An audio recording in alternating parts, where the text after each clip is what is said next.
Ai, gente, que alegria estar aqui. Eu estava compartilhando, até falei com o pastor Leozão aqui, que há tantos anos atrás, né, eu ia lá no culto dos adolescentes, culto da juventude, e aí eu vi os dois lá, e quando que passaria pela minha cabeça que hoje eu estaria aqui? Porque o Senhor, Ele nos surpreende, assim, acima das nossas expectativas. É algo que a gente jamais poderia imaginar, né? E eu até me emociono pensando assim, falando assim, gente, quando que naquele tempo eu lá, adolescente, tão machucada, tão ferida, tão doente, um dia eu imaginava que eu estaria aqui hoje, falando ao coração de vocês. É um privilégio muito grande, eu agradeço muito a oportunidade. Eu já fui em algumas lagoinhas, mas cada uma que a gente chega, a gente sente esse calor e é muito lindo, porque assim, é algo realmente surpreendente que só Deus mesmo pode fazer na vida de uma pessoa. Amém?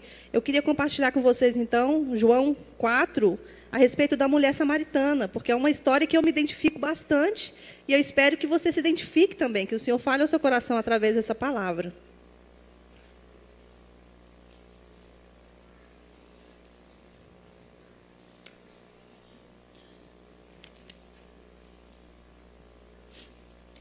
Eu vou fazer, então, um paralelo entre a vida da mulher samaritana, a minha história, e eu espero que aí na sua cabeça, na sua mente, você consiga também fazer um paralelo com essas duas histórias, com a sua história hoje. Amém? Feche os seus olhos por um instante. Pai, eu agradeço mais uma vez, ó Pai, pela oportunidade de estar aqui. Eu sei, Pai, que eu não mereço, que eu não sou digna. E se eu fosse olhar para mim mesmo, Pai, eu jamais estaria aqui. Pai, até para aqueles que olham para mim, eles jamais diriam que eu estaria aqui, Pai. Mas isso é para mostrar, Pai, o Teu poder, é para demonstrar o Teu poder, quem Tu és e o que o Senhor pode fazer na vida de uma pessoa, Pai. Por isso eu peço, Pai, que o Senhor venha realmente me ajudar para que eu me diminua e para que o Senhor cresça e que o Senhor fale através de mim, ó Espírito Santo de Deus. O Senhor tem toda a liberdade na minha vida e neste lugar, que não seja eu, mas coloca as palavras certas na minha boca e abre esses corações, Pai, para receber a Tua palavra, porque a verdade é que liberta, e se essas pessoas não ouvirem a verdade, elas jamais serão libertas, Pai. Então, em nome de Jesus, traz a libertação através da verdade do Evangelho, em nome de Jesus Cristo. Amém. Então, vamos lá, um pouquinho grande. A partir do versículo 1. Quando, pois, o Senhor veio a saber que os fariseus tinham ouvido dizer que ele, Jesus, fazia e batizava mais discípulos que João, se bem que Jesus mesmo não batizava, e sim os seus discípulos, deixou a Judéia, retirando-se outra vez para a Galileia. E era-lhe necessário atravessar a província de Samaria. Chegou, pois, a uma cidade samaritana chamada Sicar, perto das terras que Jacó dera a seu filho José. Estava ali a fonte de Jacó, cansado da viagem. Assentara-se Jesus junto à fonte por volta da hora sexta. Nisto veio uma mulher samaritana tirar água. Disse-lhe Jesus, dá-me de beber, pois seus discípulos tinham ido à cidade para comprar alimentos. Então lhe disse a mulher samaritana, como, sendo tu judeus, pedes de beber a mim, que sou mulher samaritana? Porque os judeus não se dão com os samaritanos. Replicou-lhe Jesus, se conheceras o dom de Deus e quem é o que te pede, dá-me de beber, tu lhe pedirias e ele te daria água viva. Respondeu-lhe ela, Senhor, tu não tens com que atirar e o poço é fundo, onde, pois, tens a água viva? És tu, porventura, maior do que Jacó, o nosso pai, que nos deu o poço, do qual ele mesmo bebeu, e bem assim seus filhos e seu gado? Afirmou-lhe Jesus, quem beber desta água tornará a ter sede. Aquele, porém, que beber da água que eu lhe der, nunca mais terá sede. Pelo contrário, a água que eu lhe der será nele uma fonte a jorrar para a vida eterna. Disse-lhe a mulher, Senhor, dá-me dessa água para que eu nunca mais tenha sede, nem precise vir aqui buscá-la. Disse-lhe Jesus, vai, chama teu marido e vem cá. Ao que lhe respondeu a mulher, não tenho marido. Replicou-lhe Jesus, bem disseste, não tenho marido, porque 5 maridos já tiveste, e esse que agora tens não é teu marido. Isto disseste com verdade. Senhor, disse-lhe a mulher, vejo que tu és profeta. Nossos pais adoravam neste monte, vós, entretanto, dizeis que em Jerusalém é o lugar onde se deve adorar. Disse-lhe Jesus, mulher, podes crer-me que a hora vem, quando nem neste monte, nem em Jerusalém adorareis o Pai. Vós adorais o que não conheceis, nós adoramos o que conhecemos, porque a salvação vem dos judeus. Mas vem a hora, e já chegou, em que os verdadeiros adoradores adorarão o Pai em espírito e em verdade. Porque são estes que o Pai procura para seus adoradores. Deus é espírito, e importa que os seus adoradores o adorem em espírito e em verdade. Eu sei, respondeu a mulher, que há de vir o Messias, chamado Cristo. Quando ele vier, nos anunciará todas as coisas. Disse-lhe Jesus, eu o sou, eu que falo contigo. Neste ponto chegaram seus discípulos e se admiraram de que estivesse falando com uma mulher. Todavia, nenhum lhe disse que perguntas ou por que falas com ela. Quanto a mulher deixou o seu cântaro, foi à cidade e disse àqueles homens, vinde comigo e vede um homem que me disse tudo quanto tenho feito. Será este, porventura, o Cristo? Saíram, pois, da cidade e vieram ter com ele. Agora, no versículo 39. Muitos samaritanos daquela cidade creram nele, em virtude do testemunho da mulher que anunciara, ele me disse tudo quanto tenho feito. Vindo, pois, samaritanos ter com Jesus, pediam-lhe que permanecesse com eles, e ficou ali 2 dias. Muitos outros creram nele por causa da sua palavra, e diziam à mulher, já agora não é pelo que disseste que nós cremos, mas porque nós mesmos temos ouvido e sabemos que este é verdadeiramente o Salvador do mundo. Aleluia! Glória a Deus, que testemunho lindo que essa mulher samaritana compartilhou com os samaritanos e hoje Jesus deixou na palavra dele para que nós conhecêssemos esse testemunho também. Porque um testemunho edifica demais, né, meus irmãos? A gente se identifica com o testemunho. E para começar, eu gostaria de falar um pouco do contexto histórico dessa época. Porque nós sabemos que os samaritanos eles eram considerados imundos. E as pessoas, quando eles iam fazer esse percurso que Jesus ia fazer aqui, de Judeia para a Galileia, eles andavam 3 horas a mais para evitar passar por Samaria. Mas Jesus ele fez diferente, porque Jesus ele quebra os paradigmas, ele quebra os preconceitos, e Jesus disse, não, espera aí, eu tenho um encontro neste lugar, eu tenho um compromisso, eu tenho uma agenda, eu tenho algo a fazer neste lugar, eu vou passar por ali, porque eu não vou cortar caminho para evitar imundos. Que imundos? Jesus ele não evita ninguém, ele não me evitou e ele não evita você, ele não evita o pior dos pecadores. Então, Jesus, ele economizou 3 horas na viagem, economizou no sentido de que os outros viajavam 3 horas a mais para evitar de passar por aquele lugar, porque os samaritanos eram considerados imundos. Outra coisa que eu queria deixar claro também é que a mulher ela foi tirar água na hora sexta. Essa hora é mais ou menos meio-dia. E por que essa mulher ela foi nessa hora tirar água? Porque meio-dia nós sabemos que o sol é escaldante, não tem uma sombra para que a pessoa possa se refrescar. E as mulheres, geralmente, elas iam buscar água tarde da noite, né, que é mais fresco, lá para 1 da manhã, meia-noite mais ou menos, para deixar água já para as tarefas do outro dia, ou elas iam muito cedo, lá pelas 5 da manhã, para também deixar a água já pronta para as tarefas de casa, porque nesse horário estava um horário fresco, né, não tinha aquele sol escaldante. Mas essa mulher ela teve que ir nesse horário por quê?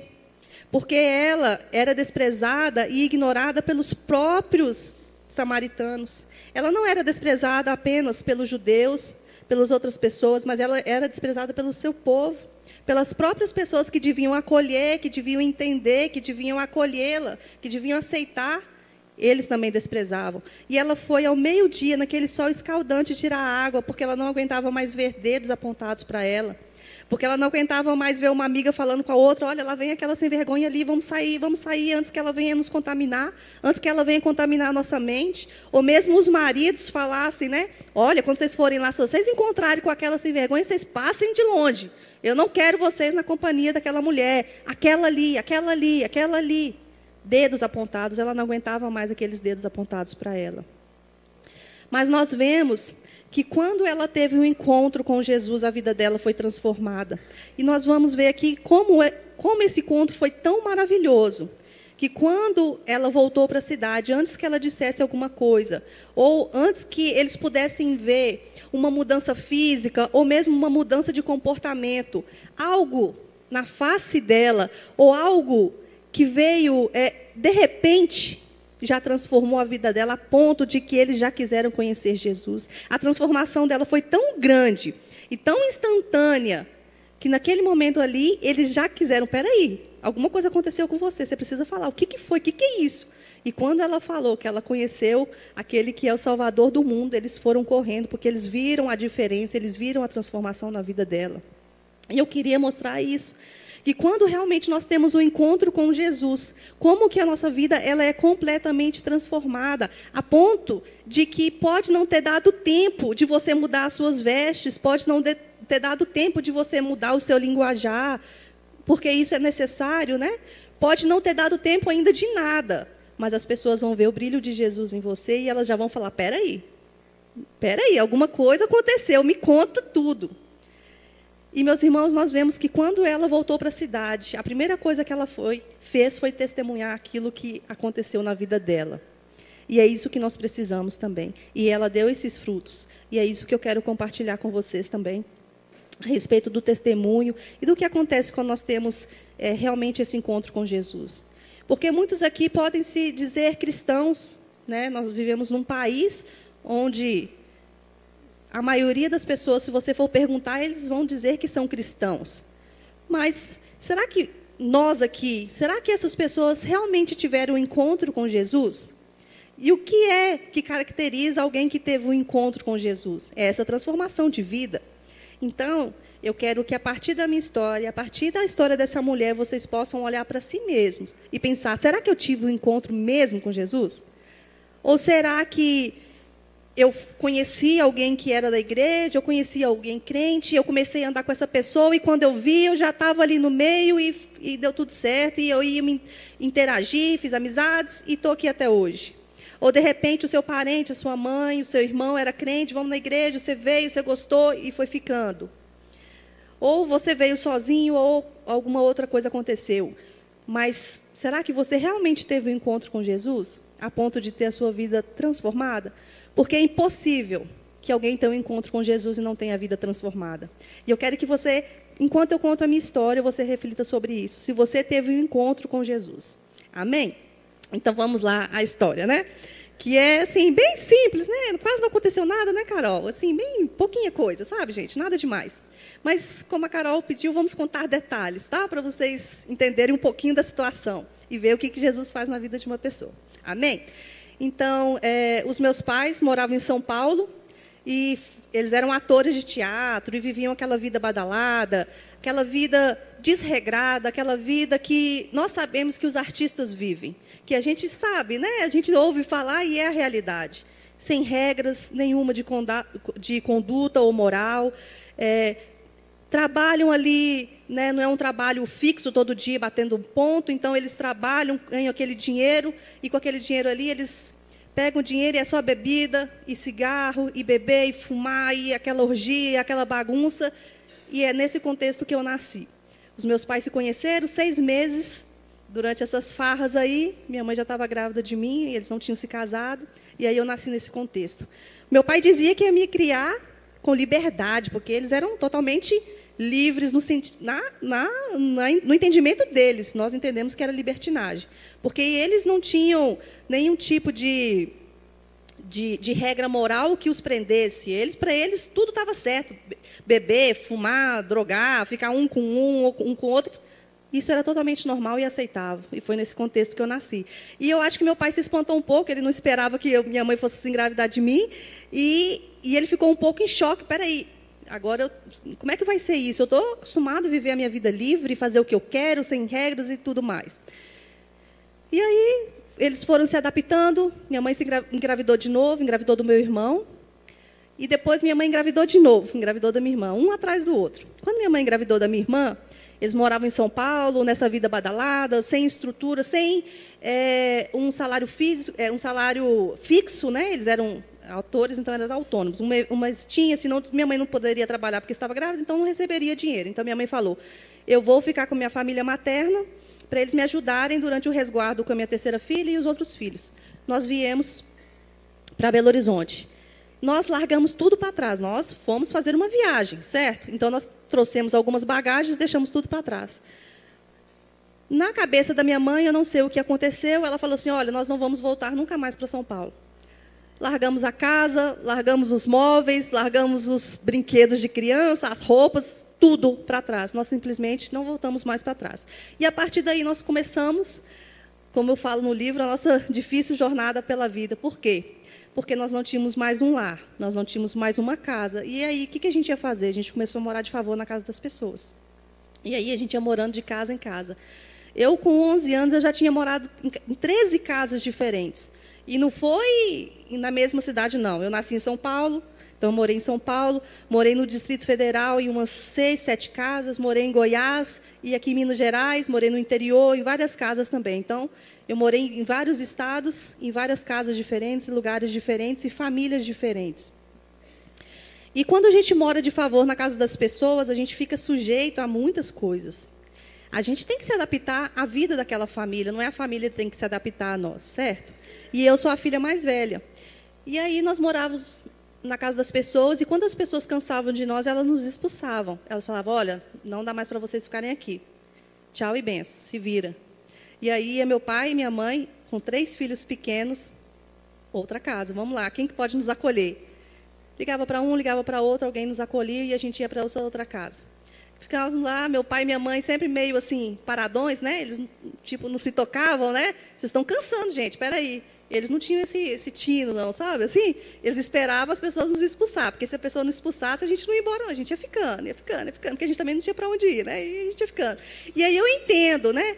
Que, assim, para uma família com uma renda média, era difícil acolher 5 pessoas dentro da sua casa, os pais desempregados, então, praticamente, eles tinham que nos sustentar.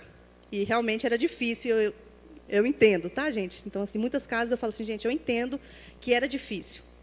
Então, assim, e se eles não expulsassem, meus pais não iam. Então, que situação? Então, eles tinham que realmente nos expulsar. E aí, dentro dessas casas, eu sendo a filha mais velha, eu tinha muito medo de ser mandada embora por minha causa. Eu tinha muito medo que os meus pais fossem mandados embora por minha causa. E eu vivia numa pressão psicológica tão grande que vocês não podem imaginar. Eu não sei se vocês já assistiram um filme de um menininho que é robô, é inteligência artificial que chama o filme. E o filho do casal morre. E aí eles pegam esse robozinho e adotam como filho. Só que o robozinho, ele não é o filho de verdade, só que ele quer tanto o amor daqueles pais, e ele fica assim para os pais, né? Você quer que eu ria? Você quer que eu chore? Você me ama? O que eu posso fazer para você me amar? E era assim que eu vivia naquelas casas. Você quer que eu durma? Você quer que eu acorde? Você quer que eu beba água? Você quer que eu ria? Você quer que eu chore? O que eu devo fazer para te agradar? Me fala o que eu posso fazer para te agradar, porque eu não quero que os meus pais sejam mandados embora por minha causa.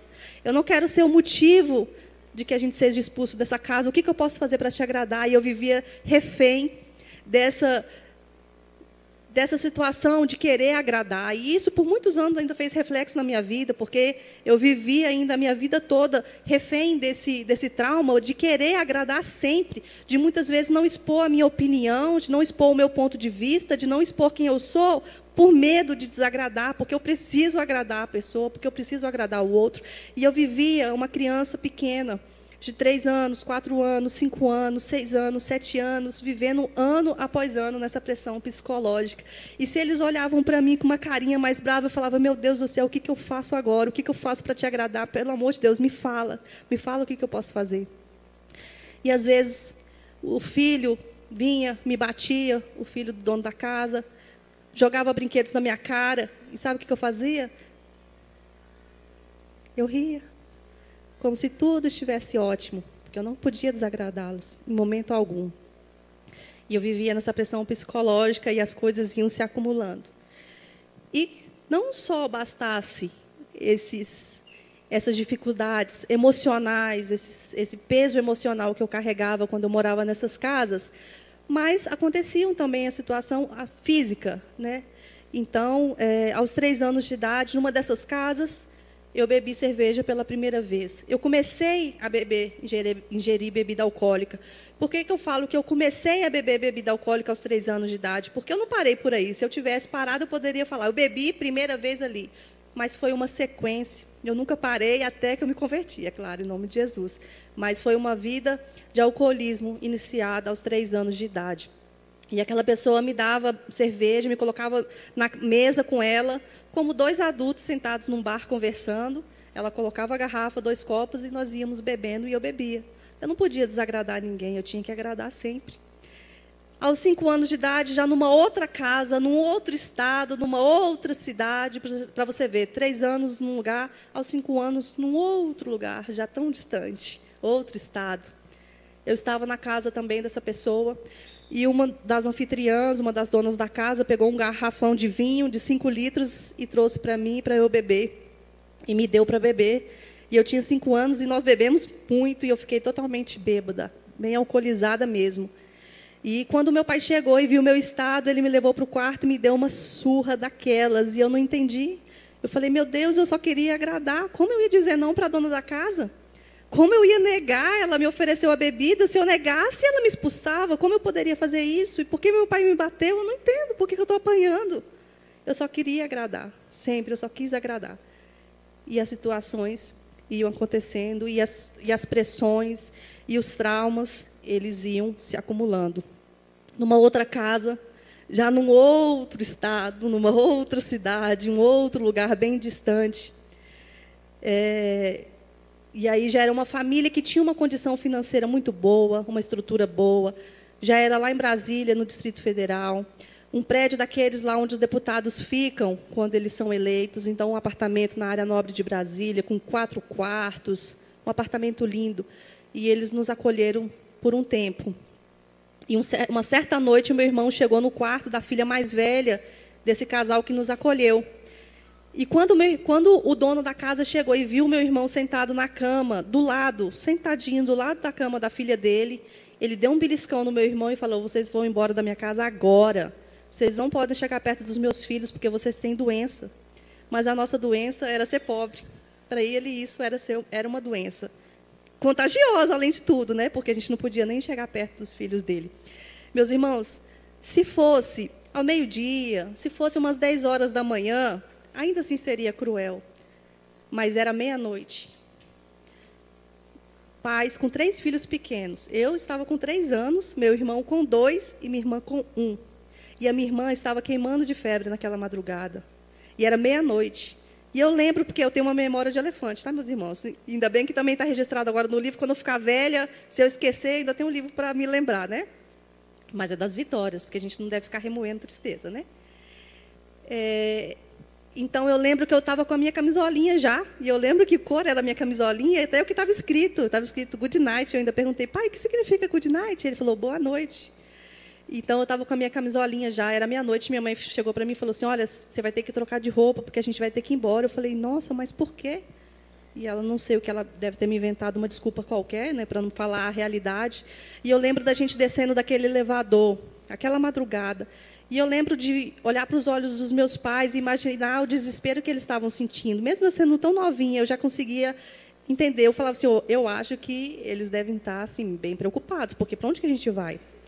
A gente desceu daquele elevador pensando assim, peraí, se a gente não pensar num plano urgente, nós vamos para baixo da ponte essa noite. Imagina. Hoje eu sou mãe de 3 filhos também. Meu pequenininho tem 3 meses, está por aí. Hoje eu entendo, imagina, se eu fosse meia-noite, com meus 3 filhos pequenos, sem ter um rumo, sem ter uma direção, eu não sei nem o que passaria na minha cabeça.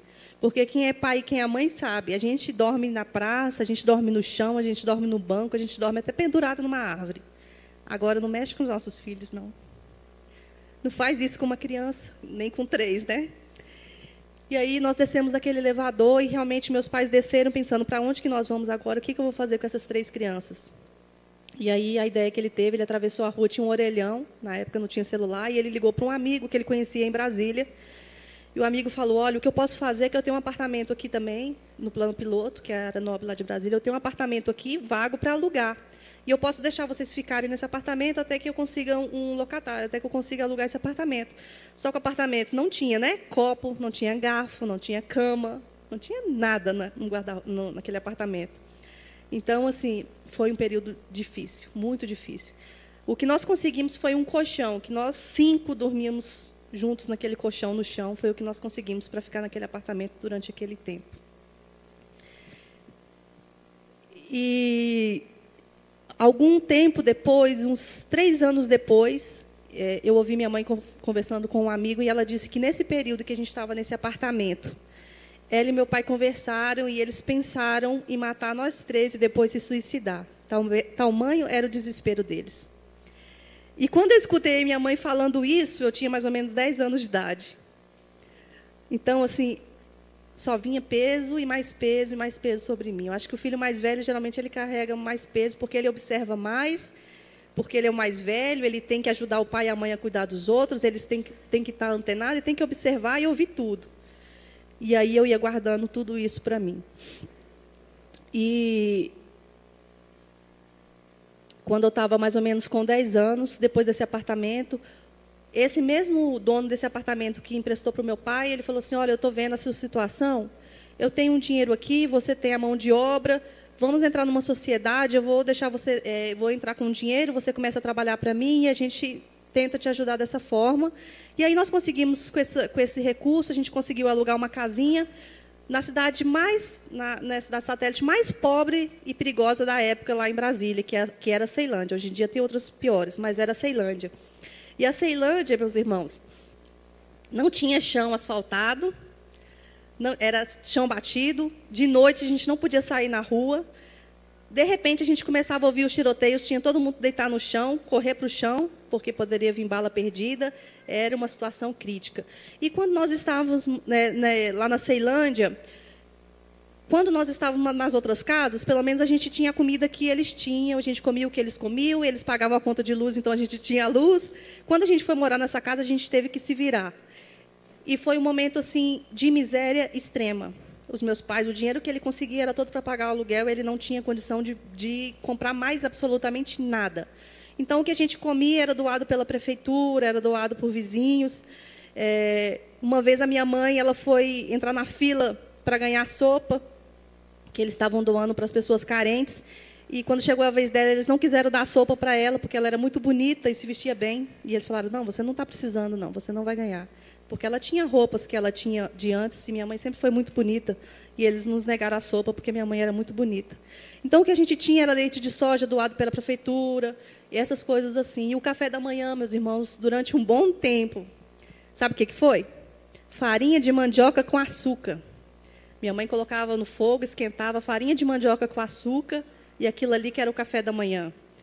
Depois de grande, eu ainda experimentei para ver se era tão ruim, mas não é tão ruim, não, até que é gostosinho. E dá para dar uma sustância, né? Dá para dar uma saciedade. Vitamina zero, mas saciedade dá, né? Para os meninos parar de chorar. E era o que a gente tinha de café da manhã, era isso. E quando a gente foi para essa casa também, como a gente vinha de casas de pessoas que a gente morava antes, a gente não tinha móveis, a gente não tinha nada, a gente tinha só as roupas do corpo que a gente levava. Então, aos pouquinhos, a gente conseguiu doação, um doou uma geladeira, e depois de tantos anos, a gente teve uma geladeira em casa. Mesa, por exemplo, a gente não tinha durante um bom tempo, todos nós comíamos no chão, a gente não tinha cama, a gente também dormia, todos os 5 juntos no colchão no chão. E é interessante essa questão do colchão no chão, por isso que eu reforço o colchão no chão, um colchão para nós 5, por quê? Porque nós não tínhamos casa, nós não tínhamos comida, nós não tínhamos brinquedos, nós não tínhamos nada, mas nós tínhamos uns aos outros. E essas dificuldades nos uniam de uma forma muito especial e muito grande. Porque a gente pensava, olha, a gente pode não ter nada e a gente pode enfrentar tudo nessa vida, mas a gente tem um ao outro, e isso nos faz fortes, e com isso a gente vai até o fim. E isso é que nos mantinha de pé, porque a gente sabia que tinha um ao outro. Imagina você dormir durante tantos anos, você, seu pai e seus irmãos juntinhos ali num colchãozinho apertadinho. Isso une as pessoas, e isso nos unia. E até hoje nós somos muito unidos. Eu falo assim, olha, eu, meus irmãos e meus pais, até o fim. Não mexe com eles, não. Pode me xingar, pode brigar comigo, mas meus pais e meus irmãos, eles que estiveram comigo lá no começo, e eles que vão estar comigo lá no fim. Fora Deus, né? Porque uma hora eles vão partir. E aí, nessa casa, foi um momento de miséria extrema. Eu lembro da minha mãe chorando de dor no dente, não ter dinheiro para comprar um analgésico. E aí nós vivemos realmente na miséria. Mas o interessante é que os vizinhos também, eles eram muito pobrinhos como eu. Então, eu me identifiquei com eles. Eu não estava sentindo mais aquela indiferença que eu sentia quando eu morava na casa das pessoas. Porque quando eu morava na casa das pessoas, eu queria agradar a todo tempo, e eu sentia aquela diferença. Nós somos os donos da casa, nós temos roupas, nós temos brinquedos, nós temos comida, nós temos isso, nós passeamos. E você? Quem é você? Você é o estorvo nessa casa. Mas ali, com aquela vizinhança, eu me sentia inserida, eu me sentia bem. Por quê? Porque eram todos iguais a mim. Andavam descalços na lama, andavam descalços no barro, todo mundo tinha barriguinha de lombriga, aquela barriguinha, né, de criança lubriguenta. Então, para as crianças, apesar da dificuldade, a gente estava inserido, a gente estava se sentindo emocionalmente bem naquele contexto ali. A condição dos meus pais foi melhorando aos pouquinhos, e a gente mudou para uma outra cidade satélite. Melhorou um pouquinhozinho, tá? Uma outra cidade satélite, mas era uma casinha simples também, com uma casa nos fundos, uma casinha bem pequenininha, mas não era mais aquela casa naquele lugar. Mas aí, o que aconteceu? 2 fatos. Um fato é que as minhas amigas daquela outra cidade, os vizinhos eram todos de classe média, a classe média alta. E todos tinham casa própria, estudavam em escolas particulares, e eu nem frequentava a escola, porque eu mudava muito, eu não tinha como frequentar a escola. Então, elas olhavam para mim e falavam assim, mas você nunca foi na escola? Não, como é a escola? Me conta. Meu sonho era ir para a escola. E, aos 5 anos, a minha mãe tinha me alfabetizado em casa. Ela me ensinou a ler, escrever perfeitamente bem. E o meu pai me ensinou a jogar xadrez e dama aos 5 anos. Graças a Deus, eles prezavam muito pela inteligência. E eles nos queriam realmente que a gente fosse pessoas diferentes, que a gente tivesse um futuro diferente do deles. Então, aos 5 anos de idade, eu comecei a escrever os meus diários, né? Diários e diários e diários, que transformou hoje nesse livro aqui, que eu comecei a escrever, então, com 5 anos de idade, os meus diários. E ali naquela casa, como eu falei, eu já comecei a sentir também a indiferença daquelas pessoas daquela cidade, porque elas olhavam para mim, sabe, assim. Quantas vezes eu fui expulsa também da casa das minhas amigas, quando os parentes chegavam, elas falavam assim, olha, meu parente chegou, vai embora agora. Era só assim, ó, vai embora agora. O que eu fiz, gente? Não fiz nada.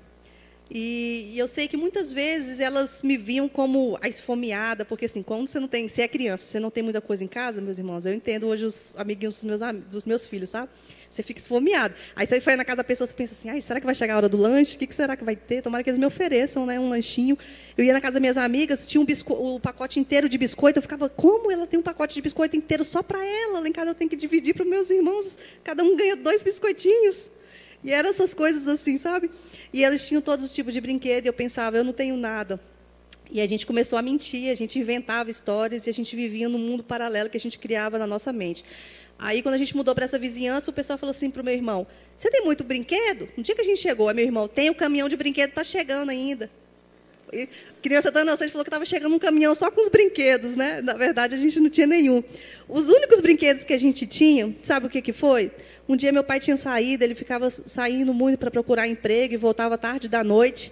E numa noite, quando a gente estava na Ceilândia, meu pai chegou com um livrinho para mim, todo sujo, todo velhinho, e para o meu irmão um boneco do He-Man. Ele só tinha o tronco, ele não tinha as pernas, a parte de baixo.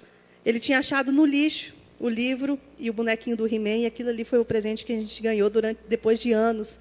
E são os únicos brinquedos, a única coisa que a gente tinha, o nosso único bem era aquele livro que eu tinha e o bonequinho do He-Man que meu irmão tinha, só com a parte de cima do corpo. E eu sei, meus irmãos, que muitas pessoas aqui podem falar assim, eu também passei muita dificuldade na minha infância, eu também passei muita dificuldade, muitas coisas difíceis. E eu falo para você, muitas vezes não é a dificuldade financeira que traz certos traumas, mas são essas coisas que acontecem na nossa vida e a gente não pode menosprezar.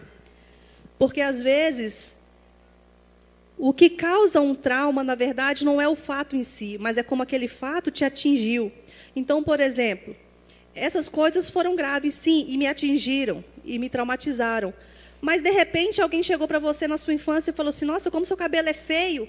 E aquilo ali acabou com a sua autoestima, acabou com a sua vida. Até hoje você lembra, e quando você olha no espelho, você arruma o cabelo, arruma, e parece que não tá legal. O que é? É porque você tem esse trauma ainda de quando você era criança e alguém te ofendeu e você precisa trabalhar isso. Então, de repente, alguém chegou para você e falou assim, nossa, seu pé é grande. E aquilo ali acabou com a sua vida. Você fica até hoje usando sapato apertado para parecer que seu pé é menor, desde que você era criança, porque aquilo ali te traumatizou. Então, assim, não é o fato em si. Nós vemos o testemunho de um filho de um irmão que todos devem conhecer. Adolescente se matou há pouco tempo. E o que foi o fato em si que fez com que ele chegasse a esse ponto foi a perda de um animal de estimação, que chegou a ele nesse ponto crucial do fundo do poço. Então, às vezes, a perda de um animal que o seu filho tem, o seu colega tem, essa perda desse animal pode levar essa pessoa à depressão. Então, a gente tem que ficar observando tudo. Como que essa pessoa reage àquela tragédia, como essa pessoa reage àquele fato negativo que aconteceu na vida dela. Amém? É só um alerta para os pais aí, né? Porque às vezes a gente não dá valor. Seu filho está chorando lá uma semana porque o animalzinho dele morreu e você está tipo, ai, que frescura, que esse menino não toma jeito. Ai, vai estudar, menino, esquece esse animal e tal. Mas às vezes aquilo ali atingiu ele muito gravemente. Ou mesmo sua filha chegou da escola chorando, ai, mamãe, falaram isso de mim e você não dá bola. Porque muitas vezes eu sofri bullying também e ninguém deu bola. E eu precisei depois de uma cura por causa disso. Mas se alguém tivesse dado bola na época, talvez eu teria sido curada já naquela época e não teria sofrido outras coisas como fiquei sofrendo durante muito tempo. Mas prossigamos. Então, eu estava lá nessa nova casa, essa era a vizinhança, mas aí o que aconteceu? O casamento dos meus pais acabou. Meus pais se separaram, eles não aguentaram mais, eles não resistiram aos problemas, a tudo que eles viveram, e eles não quiseram mais continuar com o casamento. A partir daquele momento que eles não quiseram mais continuar com o casamento, o que aconteceu? A nossa vida, a nossa estrutura ruiu. Por quê? Porque, como eu falei para vocês, tudo que nós tínhamos era um ao outro. E agora a gente já não tinha mais um ao outro, acabou tudo. O que nós tínhamos, acabou. Se tinha uma coisa que nos mantinha de pé, se tinha alguma coisa que nos dava forças para lutar, era um ao outro, era a família unida, e agora isso acabou. Não tinha mais a família unida, acabou tudo. Só que como meu pai não tinha dinheiro para sustentar 2 aluguéis, né, pagar pensão, essas coisas todas, eles continuaram morando na mesma casa até que conseguisse. Só que isso pode parecer, pelo menos isso. Foi pior, sabe por quê? Começou uma guerra dentro de casa. Instalou uma guerra, os meninos contra as meninas. O meu pai foi dormir com meu irmão, minha mãe foi dormir comigo e com a minha irmã no outro quarto. Mas era uma guerra, porque a minha mãe começou a beber, virou alcoólatra, e ela chegava em casa bêbada e queria brigar com meu pai, e meu pai não queria brigar com ela, e ela queria namorar já com outro para se vingar do meu pai, e meu pai queria se vingar dela com outra, e virou aquele inferno dentro de casa. A paz que nós tínhamos interna e um com o outro acabou totalmente, e a casa começou a virar realmente um inferno. E para piorar, né, porque essa história ela vai só piorando, até que Jesus entra, né? Para piorar, a minha mãe começou a sentir ciúmes do meu pai comigo. E começou a me rejeitar. Por quê? Eu sendo a filha mais velha, quando meu pai chegava em casa do trabalho, ele já não ia mais na minha mãe, ele ia em mim. Oi, minha filha, como você está? E ela olhava para mim e falava assim, peraí, ele é meu marido, ele tem que olhar para mim, não para ela.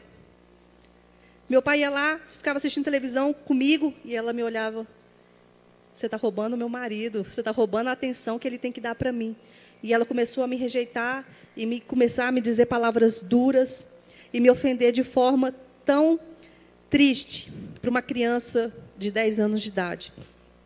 E, meus irmãos, o interessante é que, como a mulher samaritana perguntou para Jesus, me dá dessa água, ela pediu, me dá dessa água, eu quero dessa água, que é a vida eterna.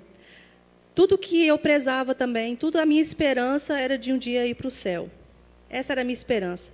Então, meus irmãos, eu não sei como que você vai embora daqui. Se você vai embora andando, se você vai pegar um ônibus, se você vai ter que andar um quarteirão debaixo da chuva, 10 quarteirões, eu não sei como que você vai. Mas o que você tem que entender é que, como essa mulher samaritana, o que mais importa na nossa vida é a nossa salvação, é a vida eterna. Então, eu não tinha nada, mas eu pensava, um dia eu vou morar no céu. Fato. Um dia eu vou morar no céu, isso me basta. Mas quando a minha mãe começou a me rejeitar, e Satanás é tão astuto que ele sabe onde ele te atinge, ele sabe o seu ponto fraco, ele sabe as suas feridas. Sabe o que minha mãe dizia para mim? Quando você morrer, você não vai para o céu porque você é má. Você é uma preguiçosa, você não faz nada direito, você não presta, você não serve para nada. E eu pensava, meu Deus, eu posso não servir para nada. Eu posso ser uma preguiçosa. Eu posso não fazer nada direito, mas eu sou má e não vou para o céu. Meu Deus. Tudo o que eu quero na minha vida é ir para o céu. Tudo o que eu espero um dia é ter paz no céu, é ir morar no céu junto com meu Deus. E olha que eu não conhecia Deus, eu não conhecia Jesus. Meu pai antes era ateu, a minha mãe nunca foi, sempre detestou a igreja. Não me criaram num lar de nenhuma religião. E a minha mãe me dizia essas palavras duras, e ela ainda me colocava contra os meus irmãos. Sabe o que ela fazia? Meu pai chegava do trabalho, eu sentava, corria. Eu ficava no quarto chorando dia e noite com depressão. Porque aos 10 anos de idade, quando veio a separação, eu entrei numa depressão profunda. Então, eu ia para a escola de manhã, eu chegava da escola, ia para o quarto e ficava o dia inteiro trancada no quarto chorando. Eu só saía do quarto quando eu via que meu pai estava chegando. Quando eu via que meu pai estava chegando, porque ele era o meu refúgio, a única pessoa que me amava dentro daquela casa era meu pai, ao meu ponto de vista, naquela época. E quando eu via que meu pai estava chegando, eu corria só para sentar com ele no sofá e ver televisão. Era um sofazinho de 2 lugares. Ele deitava, eu deitava embaixo das pernas dele. E ali era o meu refúgio. Era o lugar que eu gostava de ficar, que eu me sentia segura. Aí sabe o que a minha mãe falava? Falava para o meu irmão e para minha irmã assim: olha lá, ó, seu pai gosta mais dela do que de você. Você não vai lá tirar ela de lá, não? Aí meus irmãos iam lá e falavam assim: ô pai, você gosta mais da Carol, né? Meu pai falava: Carol, para os seus irmãos não ficarem ciúmes, deixa eles ficarem aqui. Vai para lá um pouquinho. E eu ia para o meu quarto chorar de volta. E aí ela colocava meus irmãos contra mim, e todos os dias eles já sabiam onde eles me atingiam. Quando eles viam que eu estava com meu pai, eles falavam assim: bem que minha mãe falou que você é uma preguiçosa, bem que minha mãe falou que você é uma egoísta, bem que minha mãe me falou. E ainda, Satanás é tão astuto, porque Satanás pode usar quem ele quer. Eles falavam assim: olha, eu não queria te falar não, viu? Mas minha mãe contou um segredo só para nós dois aqui, falou que não é para contar nada para você não, viu? Não podemos te falar o que é um segredo entre nós 3 aqui, me excluindo. E eu ia me sentindo cada vez mais excluída, cada vez mais como sendo o problema daquela casa. E eu pensava: meu Deus, tudo isso de ruim que acontece nessa casa, o problema sou eu então, porque minha mãe disse que eu sou má, que eu não presto para nada, que eu não faço nada direito, que eu estou querendo roubar o meu pai dos meus irmãos. Então eu sou o problema dessa casa, eu não faço nada direito. O que eu posso fazer para resolver isso? Como que eu vou resolver esse problema? E Satanás é tão astuto que quando eu estava com 12 anos, depois, né, eu estava com 10 anos quando eles se separaram, agora eu já estava com 12 anos, a depressão começou com 10 anos. Quando eu estava com 12 anos, eu fui molestada sexualmente por uma pessoa. E aquilo ali também já gerou um trauma que eu não estava... Ninguém está psicologicamente pronto para passar por isso. Mas eu sempre fui assim, tão traumatizada, tão frágil, sempre querendo agradar aos outros, e uma pessoa que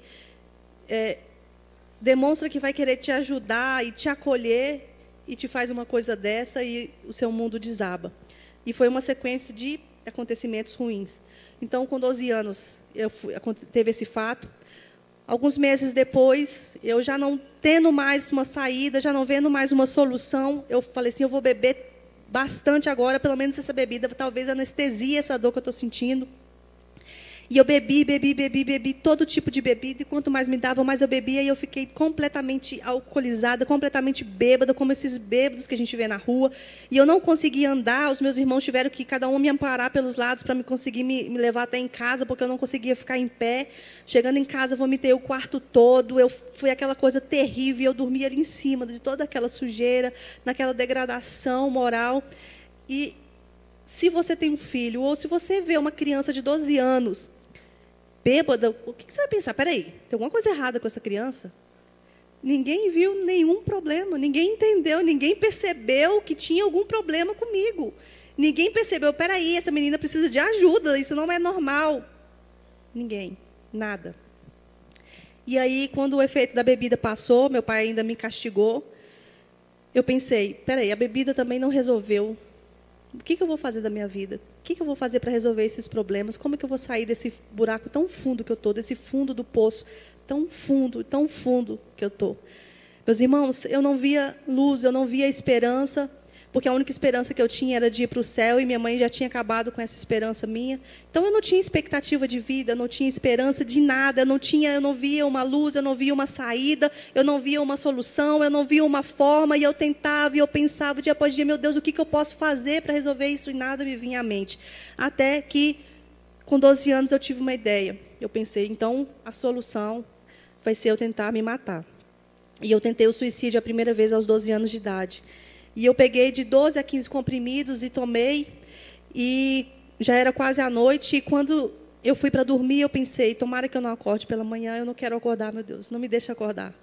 Eu quero fechar os meus olhos aqui e estar com o Senhor, porque eu tenho esperança, apesar da minha mãe ter dito: meu Deus, ela disse que eu não vou para o céu, mas eu peço: Deus, tem misericórdia da minha alma. Eu não peço que o Senhor tenha misericórdia do meu corpo, porque, pelo contrário, eu quero morrer mesmo. Eu quero que o Senhor tenha misericórdia do meu espírito, Senhor. Se eu me matar, não me manda para o inferno, não me deixe ir para o inferno, como a minha mãe disse. Me deixe para o céu, Senhor. Eu quero, eu preciso.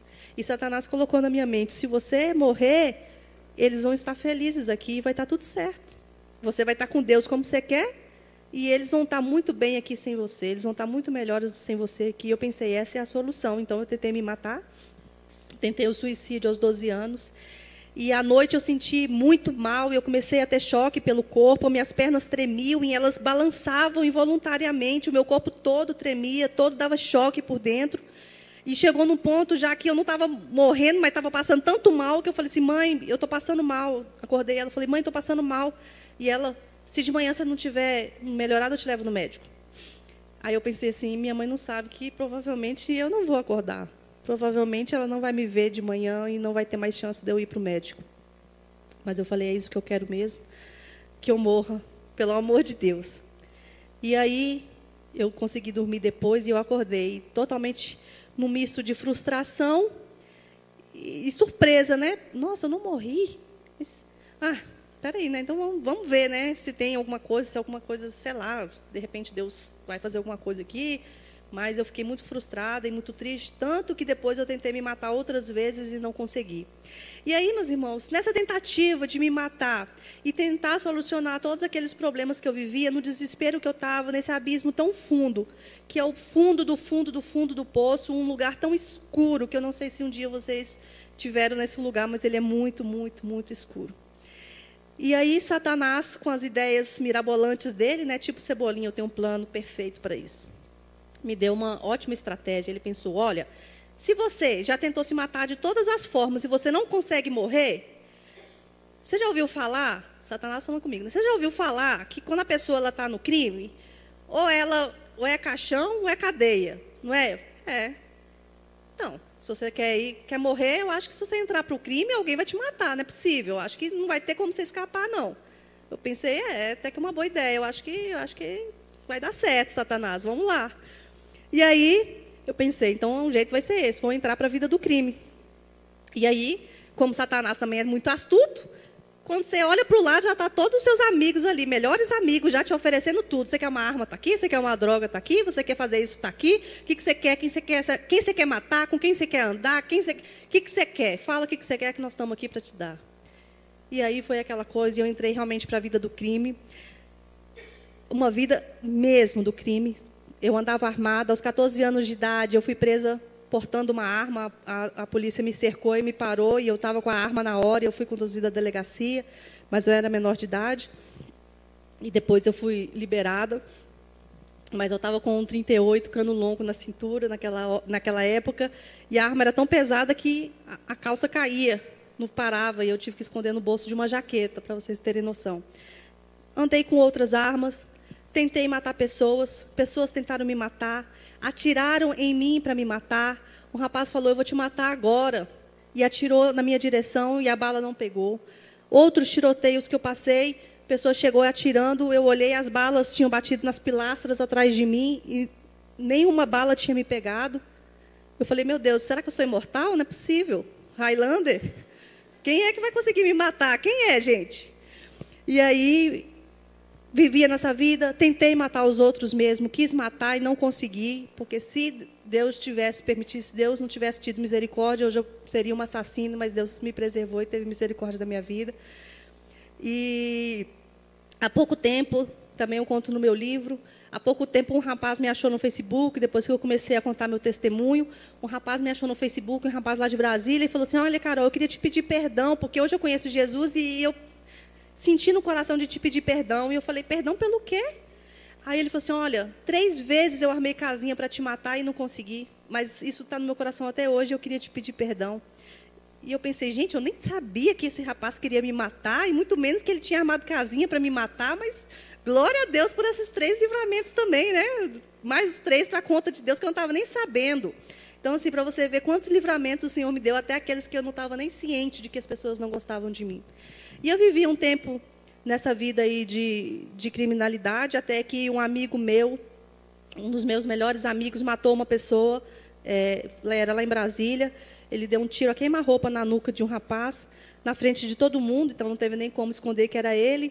E aí eles resolveram que ia se vingar, aquela coisa de guerra de gangue, e como eu sendo praticamente a única mulher da gangue oposta, meu pai pensou assim, eles vão se vingar de você, né? Começar por você, que é a mulher o mais frágil entre eles. E meu pai falou assim, olha, você vai para Belo Horizonte hoje mesmo. Minha família materna era daqui. Meu pai falou, você vai para Belo Horizonte hoje mesmo, para casa da sua avó. E falou comigo assim, olha, minha outra família é de Goiânia. Ele falou assim, olha, eu poderia até te mandar para a casa da sua avó, aqui de Goiânia, mas é muito perto para vocês. Você tem que ir para um lugar bem longe. Aí eu, então tá. Aí ele me mandou aqui para Belo Horizonte. E quando a gente estava entrando no ônibus para vir, minha irmã falou com meu pai assim, não sei se vocês conhecem, a gíria lá em Brasília, a gente fala mala, que é tipo diminutivo de malandro, mas quer dizer criminoso, né? Aí minha irmã falou para o meu pai assim, ô pai, pelo menos lá em Belo Horizonte não tem mala. Aí meu pai falou assim, mas quando a Carol chegar vai ter. Tipo assim, meu próprio pai falando, sabe? E aí, nessa época de criminalidade, para você ver que aquela mulher samaritana ela era rejeitada pelos próprios seus. E eu sei o que é sentir rejeição pela sociedade. Porque eu senti rejeição pela sociedade quando eu morava naquelas casas e eu era um estorvo. Porque eu senti rejeição quando eu era a única pobre entre aquele povo bem de vida. E nessa época que eu vivia marginalizada, que eu vivia à margem da sociedade, eu também era excluída da sociedade, assim como com essa mulher. Por isso que eu me identifico tanto com ela. Porque quantas vezes os dedos estavam todos apontados para mim. E sabe o quê? Os pais da minha melhor amiga falaram assim, olha, eu não quero mais que você ande com ela, porque ela é perigosa e ela está fazendo isso, isso e isso. Então, as pessoas, elas não queriam mais ser minhas amigas, elas não queriam mais caminhar comigo, ninguém queria que os seus parentes estivessem próximos de mim, que os seus amigos fossem meus amigos, ninguém queria, todos estavam querendo realmente, por isso que é um marginal, ele vive à margem da sociedade, eu já estava vivendo à margem da sociedade, eu tinha ali. Mas, naquele contexto de crimes, o interessante é que eu via eles como a minha família que me acolheu. Porque aquele inferno que eu vivia dentro de casa, porque lá em casa eu era o problema, porque lá em casa eu era o estorvo e eu era tudo de ruim, para eles não. Para eles eu era a nossa melhor amiga, eu era a Carol, meu apelido era Carol Crime, tá? Só para vocês entenderem. Lá para eles eu era Carol Crime, eu era tal, eu era a única mulher, então a mulher, né, tal, porque mulher, geralmente a gente não via, hoje está até ficando mais comum, infelizmente, naquela época a gente não via mulher na criminalidade, então era algo, né, bem assim, novo, e todo mundo puxava meu saco, meus irmãos se aproveitaram disso, viraram meus melhores amigos, sabe por quê? Porque meus irmãos iam para a escola e ninguém mexia mais com eles. Todo mundo passava longe, porque sabia que eles eram meus irmãos. Meu irmão parou até de me dedurar para os meus pais, quando eles me viam fazendo coisa errada, porque todo mundo já respeitava os dois, só porque eles eram meus irmãos. Mas as pessoas atravessavam a rua para não me cumprimentar, as pessoas atravessavam a rua para não falar comigo. E, quando eu vim aqui para Belo Horizonte, durante esse período que eu estava na criminalidade, eu esqueci um pouco da depressão, eu não esqueci, eu não tinha muito tempo para ficar enclausurada no meu quarto, né? Eu saía muito, eu vivia fazendo coisas erradas, eu vivia para a rua e eu não tinha esse tempo para sofrer da depressão que estava guardada dentro do meu coração ainda, dentro da minha alma. Quando eu vim para Belo Horizonte, né, que eles me tiraram tudo novamente eu me vi sem nada, e novamente eu perdi o meu chão, e eu perdi o meu mundo, e eu perdi tudo que eu tinha. Novamente eu caí no fundo do poço da depressão aqui. E aí eu me envolvi aqui com as pessoas erradas, porque Satanás é assim, e eu fui procurar as pessoas mais erradas que eu conhecia no colégio, e quando eu ia para o clube, eu encontrava as pessoas mais erradas, e era com elas que eu me envolvia, e é engraçado como que a gente chama, né? A pessoa chama a pessoa que é semelhante a ela. E uma vez eu estava no clube aqui com a minha tia, e eu já encontrei pessoas que eram também assim, e eles já queriam que eu fizesse contato com pessoas lá em Brasília para traficar droga para Belo Horizonte, e aí já estava, sabe, já estava assim, falando assim, opa, já estou fazendo minha galera aqui em Belo Horizonte, o negócio vai virar assim, tal. Mas aí, um certo dia, uma pessoa aqui de Belo Horizonte, um conhecido meu, me convidou para ir na igreja. Eu falei, não, eu conheço a Deus, eu já ouvi falar, eu já tive até a esperança de um dia ir para o céu, tal, mas Deus acho que desistiu de mim, porque eu fiz muita coisa errada, tal. Ele falou, não, vamos lá na igreja para você conhecer. E eu falei, então tá bom, eu vou lá para ver. Eu não conhecia ninguém em Belo Horizonte, queria fazer amigos, não sabia nem andar para lugar nenhum e tal, e fui. E foi onde eu cheguei na Lagoinha, no ano 2000, fevereiro de 2000. Fevereiro agora faz 19 anos, a primeira vez que eu fui lá na Igreja Batista da Lagoinha, que foi a única igreja que eu fiquei, estou até hoje.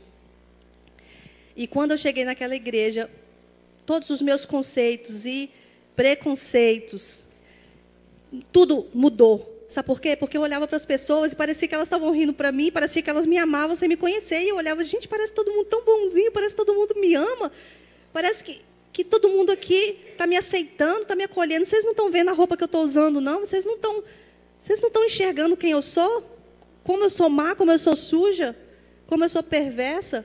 Vocês não estão enxergando? Por que vocês estão rindo para mim? Por que vocês estão me abraçando? Por que vocês estão me olhando com esse olhar de amor? E ali eu vi que realmente era o lugar que eu queria ficar e era realmente o que Deus tinha para mim.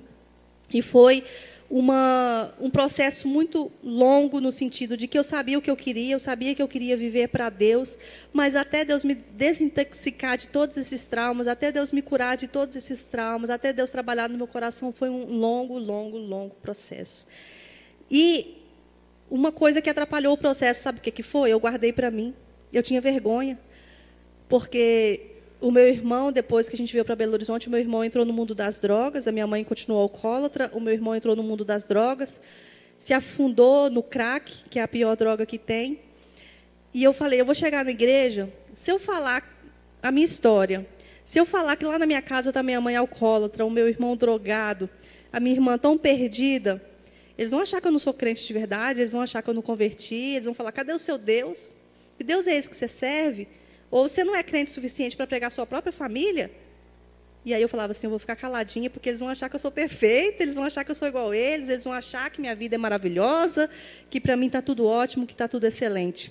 E aí eu guardei esse segredo durante 8 anos, sentadinha lá no banco. Ninguém me conhecia, eu não cumprimentava ninguém, ninguém me cumprimentava, e eu ficava lá quietinha, sofrendo, chorando.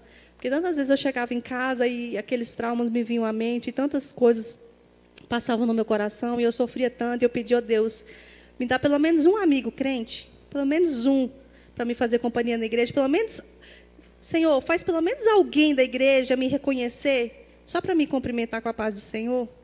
Alguém, pelo menos, para me estender a mão e dizer, olha, você veio no culto, oi, prazer. E eu sentava do lado das pessoas e eu pensava assim, olha, essa menina aqui, eu acho que ela dá para ser minha amiga, viu? Tem uma idade parecida, ela tem uma cara de ser gente boa. Aí a pessoa nem tinha um para mim, né? Aí no outro culto eu falava, quem sabe hoje eu consigo fazer uma amiga, né? Aí no outro culto eu ia, olhava para o lado, com essa aqui, eu acho que ela dá para ser minha amiga também, né? E a menina nem tinha um. E aí foi durante 8 anos assim.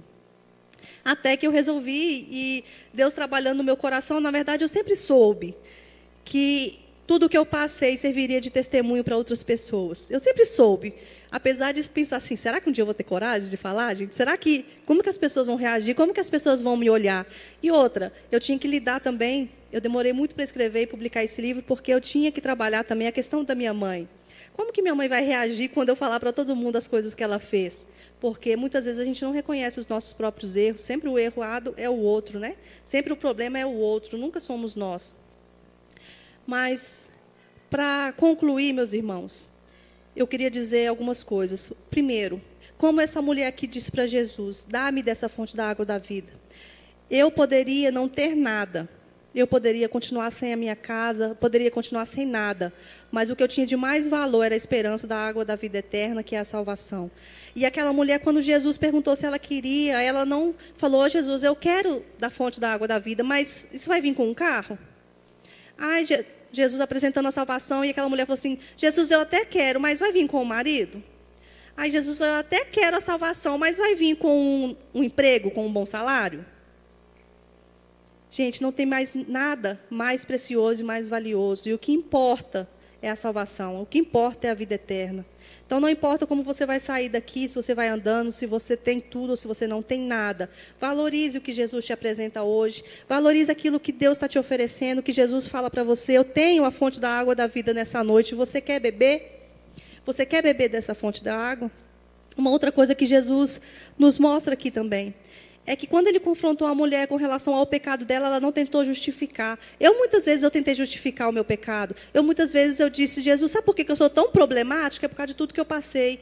Ô, Jesus, sabe por que eu não cumprimento ninguém? Porque eu tenho vergonha.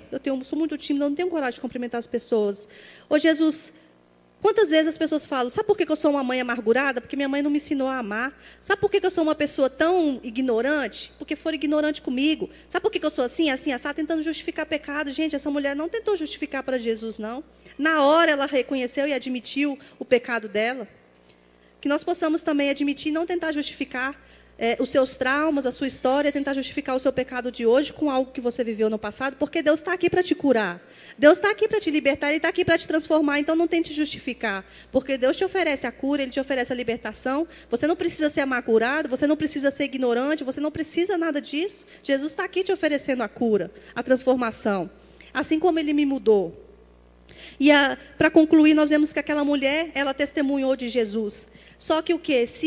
aquelas pessoas não vissem na mulher a transformação verdadeira, vocês acham que eles iam querer conhecer Jesus? Vocês acham que eles iam lá correndo depois, lá tentar conhecer e saber quem era aquele Salvador do mundo que a mulher tinha falado? Se eles não tivessem visto a transformação na vida dela? Jamais. Então, as pessoas têm que ver a transformação na sua vida, a transformação física também, externa também, interna também. Mas a primeira que as pessoas vão enxergar é a externa. Porque elas vão olhar para você e vão falar assim, você vai falar, se eu conheci Jesus, elas vão falar assim, opa, não estou vendo nada diferente aí. O que é? O que mudou que eu não estou conhecendo? Que Jesus é esse que não fez nada? Então, quando eu me converti, eu falei, Jesus, olha, eu preciso parar de falar essas gírias. Uma moça de respeito não fica falando essas gírias, não. Me ajuda, Jesus. E fui parando de falar gírias. Eu usava aquelas sopas e falei, Jesus, essa sopa aqui não está dando para ir para a igreja, não está certo. Me ajuda a parar de usar essas roupas, Jesus. E fui parando de usar as roupas. Jesus, eu preciso perdoar o meu pai, eu preciso perdoar a minha mãe, eu preciso perdoar meu irmão. Eu não posso ter esse sentimento ruim dentro de mim, conhecendo o Senhor. Se o Senhor me perdoou e o Senhor me ama tanto, eu não posso guardar rancor no meu coração, eu não posso ter ódio daquelas pessoas. Me ajuda a perdoar, Jesus, me ajuda. E Jesus me ajudou e foi difícil, mas eu perdoei. E eu perdoo sempre, porque a minha mãe continuou me ferindo durante muitos anos ainda, eu na igreja, ela continuou me ferindo, porque ela continuou alcoólatra. E tantas vezes ela falava assim, você não vai na igreja, você não vai ler a Bíblia, você não vai fazer nada disso, o que você vai ser da vida? Você vai ser uma pastora? Você vai morrer de fome se você for uma pastora. Você vai ficar só lendo Bíblia? O que você vai ser da vida? Você não vai dar em nada, não sei o que lá, não sei o que lá. E eu tinha que perdoar. E tantas vezes a minha mãe, eu chegava em casa e ela alcoolizada, ela falava assim, você é uma egoísta igual ao seu pai, pega suas trouxas e vai embora agora. E eu tinha que sair, dar um tempo para aquele álcool passar e voltar para casa e exercer misericórdia sobre a vida da minha mãe. E tantas vezes ela me ofendia e eu falava, Deus, o Senhor me ensinou a amar e o Senhor me perdoou. E eu vou amar a minha mãe para sempre e eu vou perdoar ela quantas vezes forem necessárias. Quantas vezes ela tacar uma pedra em mim, eu vou voltar com ela com todo o amor, de braços abertos, para acolhê-la no que ela precisar sempre, porque ela sempre vai ter a mim, independente do que ela faça. E o meu irmão continua nesse erro, e todas as vezes nós falamos, olha, você tem que pagar pelas coisas que você fez, mas depois que você pagar, você pode ter certeza que nós vamos estar aqui de braços abertos para te acolher. E quando você pensar em pedir ajuda, nós já vamos ser os primeiros aqui na frente e dizer, vem, nós estamos aqui, o que você precisa? Porque nós temos que perdoar, nós temos que amar, nós temos que exercer misericórdia, sempre, todos os dias. Porque quando nós convertemos, a vida não fica perfeita de um dia para o outro, e não fica tudo maravilhoso, e as pessoas, elas não mudam, somos nós que mudamos. Então, nós que temos que perdoar, é nós que temos que ter a misericórdia, é nós que temos que ter a paciência, é nós que temos que ter o fruto do Espírito. Não esperar que eles tenham, é nós que temos que ter. Então, não fique pensando que você vai chegar em casa e o seu marido vai estar um santo. Não, é você que tem que ser a santa. Não fique chegando em casa achando que sua mãe vai falar assim, olha, você foi na igreja, que maravilha. É isso que a gente espera, né? Mas ela vai falar, sabe o quê? O que minha mãe falava para mim, eu preferia que você estivesse no boteco do que você estivesse dentro dessa igreja. E você vai falar assim, Deus, eu não desisto da minha mãe. E meus irmãos, eu fiquei 14 anos orando pela conversão, até que minha irmã se convertesse. 14. Não foi um dia, não foi uma semana, não foi um mês, não foi um ano, nem 10 anos. 14 anos em oração e clamor e jejum pela minha família. E 14 anos depois a minha irmã se converteu e hoje é casada com um pastor. 15 anos de oração pela minha mãe. 15 anos de dor e sofrimento e tristeza e choro e clamor e súplicas diante de Deus. E a minha mãe largou o alcoolismo e hoje serve ao Senhor. E o meu pai, ele mora em Brasília, então eu não tenho tanta oportunidade de falar de Jesus para ele como eu tive com elas, mas sempre que ele vem, eu tento lançar uma palavra para ele. E mesmo com toda a minha limitação, porque vivendo tantos anos enclausurada, eu tive muitos problemas para a comunicação. Eu não conseguia conversar, eu não conseguia fazer amizades, por isso que eu falava, essa aqui dá certo para ser minha amiga, porque eu esperava que ela puxasse papo comigo, porque eu não sabia conversar com ninguém. Como ia chegar, tipo assim, você quer ser minha amiga? Sabe, eu não sabia falar. Eu não sabia como fazer amizades, eu vivia isolada num mundo paralelo. E eu tinha muitas dificuldades em falar, e eu nunca imaginei que um dia eu estaria aqui. E Deus é tão misericordioso que Ele me usou como canal para que algumas pessoas viessem a conhecer Jesus. E uma dessas pessoas foi o meu esposo. Meu esposo não era convertido, e hoje as pessoas olham para ele e veem a bênção que ele é. Vem aqui, amor. Muitas pessoas veem a bênção que ele é, pastor também lá na sede. Ele é mestre em teologia, ele está fazendo mestrado na área de teologia. Então, ele é teólogo. E as pessoas olham e acham que foi ele que falou de Jesus para mim. Não foi não, viu, gente? Foi eu. Porque Deus é misericordioso. Sabe por quê? Porque assim, olhando para ele, todo mundo vai achar, ele é o teólogo, ele falou de Jesus para ela. Deus usou, foi eu que não sou nada, que não sou ninguém, que não consegui completar a faculdade, que não consegui, porque eu não conseguia trabalhar, eu não conseguia frequentar uma escola, porque eu não tinha psicológico para isso, eu não tinha estrutura. E Deus usou eu, que não sou nada, que não estudei, para falar de Jesus para alguém que está hoje fazendo um mestrado. E eu tenho 3 filhos também, que servem ao Senhor, que estão ali na igreja. Que se você chegar lá na escola dominical, todo mundo conhece eles, viu? Porque todo culto eles estão lá correndo e participando, e todas as professorinhas conhecem ele, porque eles estão lá. E meu bebê de 3 meses, desde o momento que ele pôde já vir para a igreja, ele vem para a igreja todo culto. Ele está sempre na igreja comigo. Nós somos pastores lá na sede, nós somos pastores na Lagoinha Consolidação. A irmã estava falando do culto de batismo, eu sou responsável pelo culto de batismo. Eu não fui no domingo passado, porque eu tive que resolver algumas questões e deixei o pessoal responsável lá cuidando por mim. Mas eu sou responsável pela organização desse culto, por esses irmãos que estão chegando na igreja. Nós somos da Consolidação, então nós acolhemos aqueles que chegam. Eu que precisei tanto de acolhimento, hoje eu acolho aqueles que estão chegando, eu abraço, porque eu sei o valor daqueles que estão chegando e precisam de uma palavra, de apenas um sorriso. Você é bem-vindo. Qual é seu nome? Sabe por quê? Porque da próxima vez que você vier aqui, eu quero te chamar pelo nome. Você tem que saber que você está inserida, que você faz parte dessa família. Que se lá você não é importante, que se lá você é rejeitada, aqui não. Aqui a gente te chama pelo nome, aqui a gente te abraça. Aqui a gente vai te chamar para o churrasco. Aqui a gente vai te chamar para o aniversário. Aqui a gente vai te chamar para todo culto. E se você não vier no culto, nós vamos perguntar, cadê você? Por que você não veio no culto hoje? Porque você é importante para nós. Amém? Pode ficar de pé no seu lugar. Pode.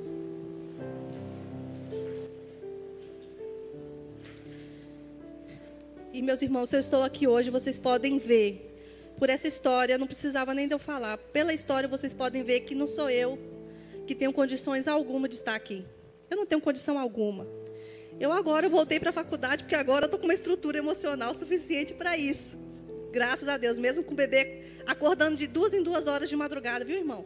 Com mais 2 filhos, outros 2 filhos com esses, são 3, com marido, com casa, com ministério, fazendo faculdade, ministrando, porque Deus me deu uma força, que é só Ele, não sou eu.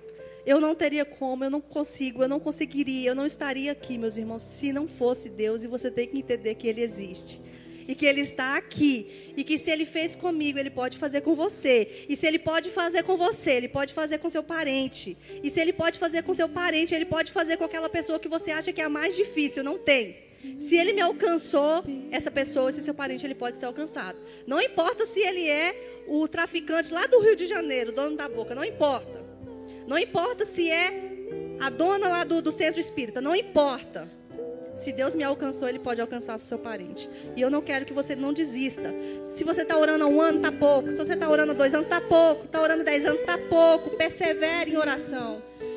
Mas eu quero que você também olhe para si. Porque é muito bom a gente olhar para o outro, mas você tem que olhar para si. Será que você teve um encontro com Deus suficiente para que Ele transforme a sua vida dessa forma? Será que as pessoas estão vendo Jesus em você? Será que elas olham para você e veem realmente uma transformação e veem que tem algo diferente em você? Ou será que elas estão olhando para você e estão vendo a mesma pessoa e pensando, que Deus é esse que você conheceu que não fez diferença nenhuma? Porque quando eu chego lá em Brasília, sabe o que eu ouço? Carol está aqui. E eu escuto o bafafá. Não, essa não é ela, não. Aí o outro fala, é sim. Não, não é possível, é ela, é ela. E fica aquele bafafá e eu acho até graça. Por quê? Porque eles não me reconhecem. Porque Jesus me transformou por completo. Será que as pessoas estão vendo Jesus em você mesmo? Será que a sua família está vendo Jesus em você? Será que na sua faculdade, no seu trabalho, as pessoas estão vendo Jesus em você? Porque se você tiver tido uma transformação, se você tiver tido um encontro com Jesus, elas têm que ver. Elas têm que ver. E eu quero chamar você à reflexão nessa hora.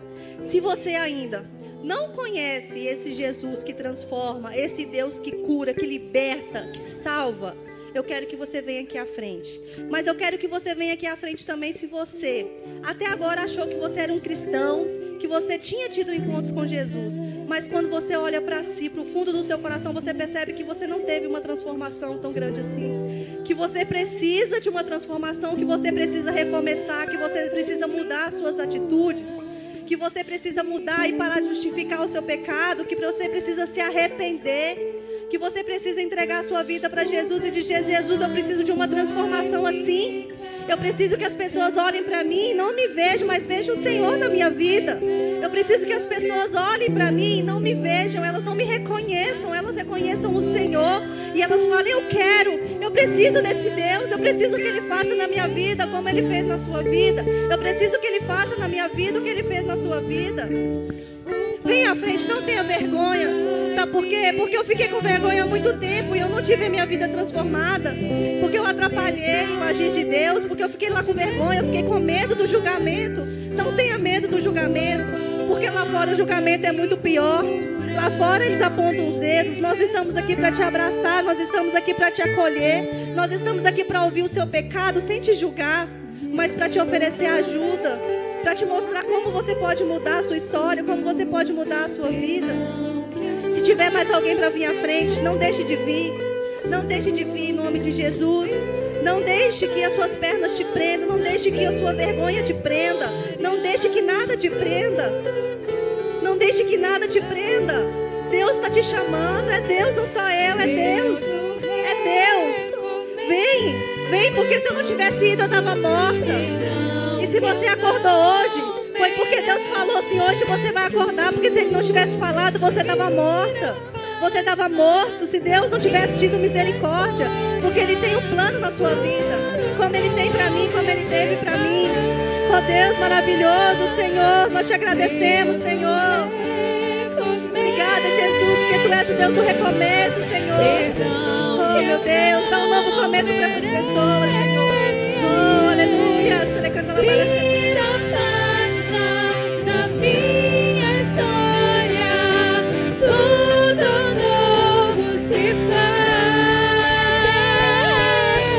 Deus do recomeço, perdão que eu não mereço. Vira a página da minha história, tudo novo se faz.